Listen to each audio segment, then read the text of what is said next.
இந்த வார வா தமிழா வாவில் உங்க மருமகள் என்னெல்லாம் ஆடம்பரமா செலவு பண்றாங்க? பொண்ணு பார்க்க போகும்போது சொன்னாங்க பிரியதர்ஷினி 10 ரூபாய் செலவழிக்காதுன்னு சொன்னாங்க.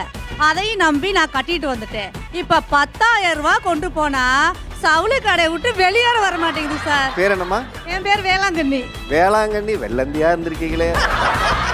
ஏன்ச்சு அவங்க சொந்தக்காரெல்லாம் மீட் பண்ணிட்டு தான் வெளியே வருவாங்க. ஃபேஸ்புக்கு, வாட்ஸ்அப்பு, யூடியூப்பு அதெல்லாம் பார்த்துட்டு 9:30 மணிக்கு இறங்கி வருவாங்க. நம்ம மருமக வந்தானே நம்ம எல்லாம் பார்த்துப்பா, நம்மளோட வீட்டு செலவெல்லாம் கொஞ்சம் குறையும் பார்த்தோன்னா அவங்க வருறது 12 மணி 1 மணி, மார்னிங் 2 மணி வரை தூங்குவாங்க. ஏசி கண்டினியூஸாக போவோம். வீட்டில் சமைச்சு வச்சா கூட அந்த சமையல்லாம் அப்படியே வேஸ்ட்டாக போகுது. ஐயோ என்ன சாம்பாரா பாவக்காவா, உடனே அங்கே ஃபோன் போட்டு வரும்போது இதை வாங்கிட்டு வந்துரு. கரண்ட் பில்லு ஏற்றுறதும் அவள் தான், வீட்டில் இருக்கிற மெடிக்கல் செலவு செய்கிறதும் அவள் தான் சார். மற்றபடி இல்லைன்னு அவளை குறைய சொல்ல மாட்டேங்க. அனுஜ்